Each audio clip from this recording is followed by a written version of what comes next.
I live my life a quarter mile at a time. Welcome back, boys. You did not. Oh, Jesus. Anyway, Welcome back, boys. I'm Julio, and this is Motor Review. I'm joined with Mr. Crush and Gias. meme review. Meme review. Today, we got Buick. Yeah. Buick is one of the most recognizable names in the automotive industry, and it has a very rich and interesting history. From humble beginnings, the brand has risen to become a premier luxury automaker, offering vehicles such as the Innovision, the Croce, Regal, Enclave, and more. So Buick was founded in 1899 in Jackson, Michigan, making it one of the oldest U.S. Automakers still in existence. Originally called the Buick Auto Vim and Power Company, David Dunbar Buick established the company as an internal combustion engine manufacturer. The first Buicks were fairly rudimentary, but by 1904, the brand developed the first valve in head engine, a revolutionary design still used today. The brand was incorporated as the Buick Motor Company in 1903, and its cars quickly gained fame.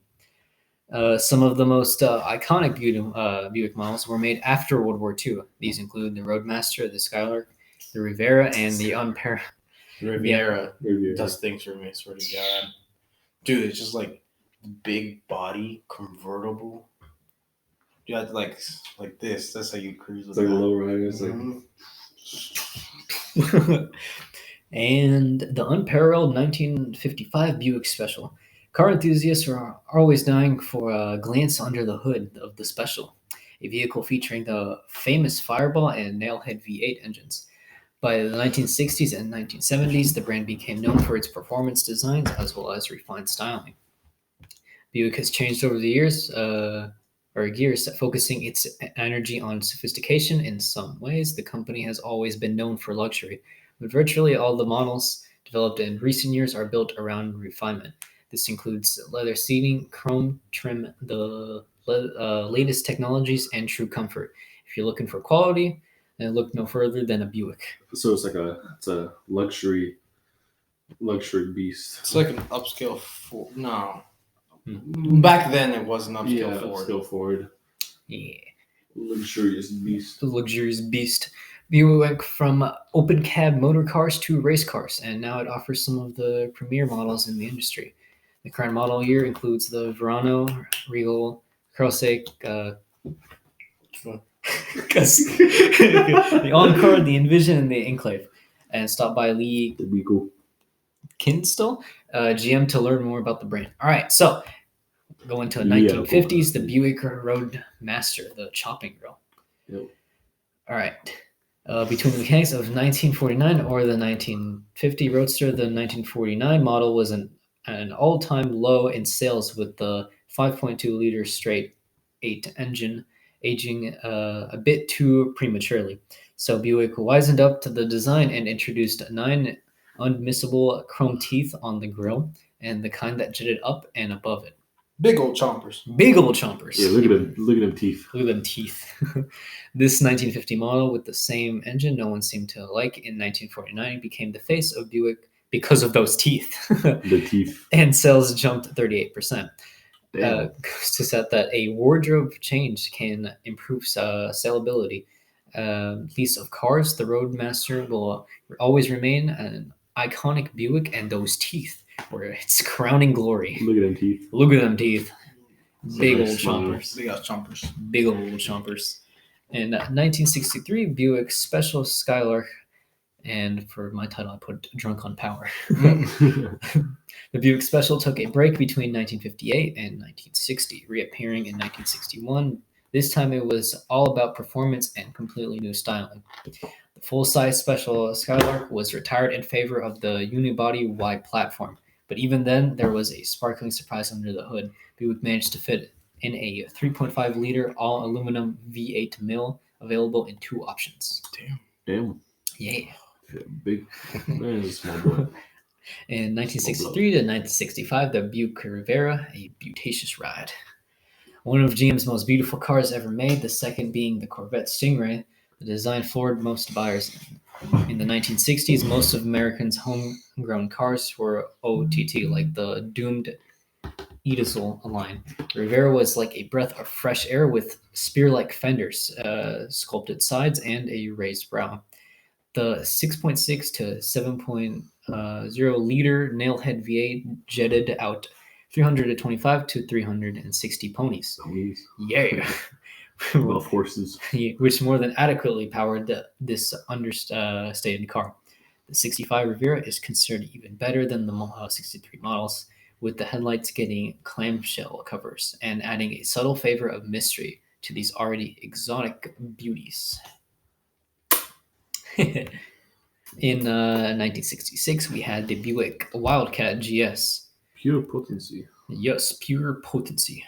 The Wildcat Grand Sport was available for just a single year in 1966. In 1967, it was back to the Buick Wildcat. There were options for the Wildcat GS, a single Y48 carburetor. That thing. Carburetor. Carburetor, yes. Thank you. Fuck. Setup yielded 340 ponies on a 7.0 liter. And 7 liter? yes. And a Super Wildcat W14 dual carb option up to the yield to 360 horses. So we have a 7 liter, and you're only And producing you're only pushing 360? 360, dude. Mind that these were rare. Only 21 W14 Wildcats were ordered as opposed to the 1,224 Okay, that's a Y48 huge- ones. That's a huge engine. That's what I'm saying. 7 Jesus. liters? It is 1966, though. Sure. And either way, both these options had upgraded chassis, suspension, as well as their looks. Red and white stripes were the norm for these, and they also sported special GS plates to raise their position over and above the normal Wildcat. And in 1970, the Buick GSX Stage 1 at a 30, or for the title for this one is a 33-year record. Somewhere between the Mustangs, the Camaros, and the Roadrunners, they all forgot all about one of the most superior muscle cars around. The Buick GSX Stage 1 could have ruled the roost, making people forget that the Mustang ever existed. But sadly, it came a little too late on the scene. The 7.4 liter V8 that powered it jetted 350 horses, which went up to 360 in the top trim. Damn. The 110 torque remained a 33-year-old record till it was finally broken by the Dodge Viper in 2003. Jesus. Sadly, it ended before it could even take off because of the strict EPA regulations, coupled with an oil embargo. It took it 33 years to get beat. That's wow. That's Yep. pretty That's solid. That's why the title That is is a 33-year Big record. ass engine. Yep. 7.4 liters. V8. Only 350. What is that? the Skylar? What is The that? Skyhawk, better than the competition. In 1975 to 1980, Buick should have not entered the subcompact arena, but this was the oil embargo era, and everything needed to be toned down to better mileage and emissions standards. So Buick got the Skyhawk hatchback that resembled the Chevy Monza, as well as the Oldsmobile Starfire a little too much. The name sounded a lot like the characters in the Centurion's tune, and sadly, the rear-drive Skyhawk was based on the awful Chevy Vega. That was the bad news. The good news was the Power Mill, a 3.8 liter V6 that spat out 110 horses and preferred not to explode like the Vega's Block 4. At least the Skyhawk was fast. Looks like the DeLorean's retarded cousin. Look, it's It say, is. say the letter. Looks like the DeLorean's retarded cousin. It looks like it. Might as well Yeah. be. Yeah, it definitely had some inspirations from a bunch of different cars, but I feel like they just mashed them together, you know? At least Okay. it doesn't explode. At least it doesn't explode, yeah.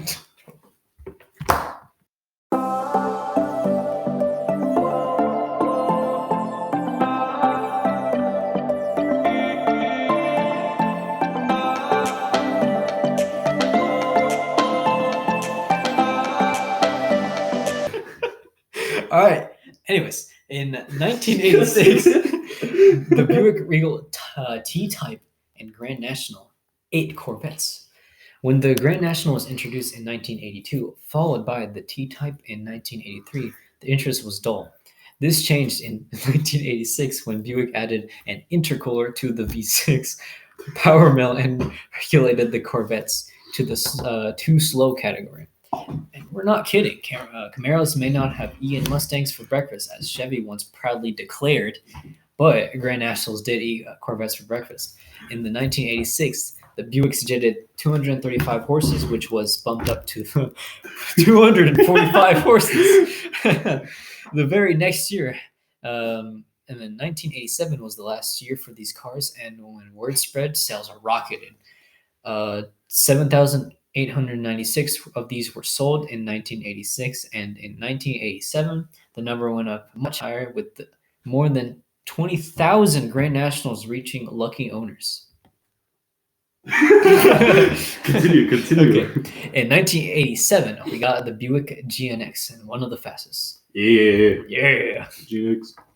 The Buick GNX was the Regal's top performance trip trim, with the Grand National's 3.8-liter turbocharged power mill already jetting out 245 horses and 420-pound torque. Buick wanted to raise the bar higher.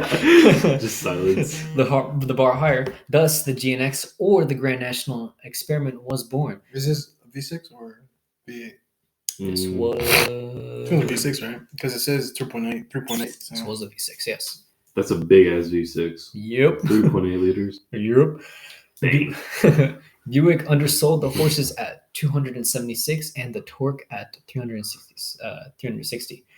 This did not stop the Buick GNX from being the fastest car of 1987 and one of the fastest cars from Buick, going from 0 to 60 miles per hour in a flat 4.6 seconds. That's not bad. Jesus. That's not bad. That's pretty good. Yes, this is why it's called one of the fastest for Buick. Sadly, this top trim of the Regal came at the very end of Regal's second-gen tenure, and only 547 of these cars ever left the dealership with their lucky owners, Damn. which is very sad because, man. I would have wanted one of those. Yep. They call it, I think they call it like the Vader car, some shit like that. The Vader car. Yes. Vader. So the Vader, them dead ass. Why is that? Because it was, I It think, was only black. black. Only You only could get in black. You couldn't get in any other color. No. Boys, out of all of these cars that I've talked about, which one would you want? Yeah, that one. Yeah, that one? Mm-mm. You have a different one. Riviera. 1970 Buick GS6 Stage 1. Why is that, Jis? What do you mean? How was that? Look Why at is that. Look at those body lines, dog. You're telling me you want to get. Oh. Yeah, you're right. Look at them I can see that. curves. Look at them curves. Okay, but the Riviera. Okay, Yeah, well, like, nice. all right. No, I want to get the big old chompers, no, boys. I don't want to. You want the You want to get the chomper? chopper? I want to get some You of want that. teeth? I want some teeth in my shit. I know. What? Ooh, yeah, you want some teeth in that, don't you? I want some teeth in that. I know I said though, G's, to you earlier today about BMW. I hate the grills and shit, but like for this, I'd make an exception.